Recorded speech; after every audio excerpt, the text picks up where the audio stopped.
So if you'd like to see how to make some ketchup, on-demand ketchup, during a grid down situation, then stick with me for a few minutes. Welcome to the Chef Prepper channel. My name is Les, and today's just a short video. We're going to talk about ketchup. I understand we can all do without ketchup during the grid down SHTF type of event, but it would be nice to have it. We use it on lots of things, like these.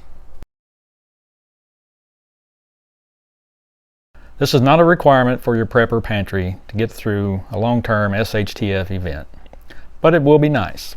So in this video, we're going to talk about how to have this during such a time.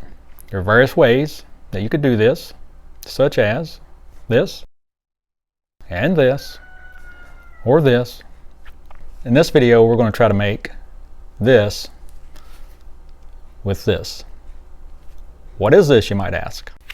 This is powdered tomato or tomato powder.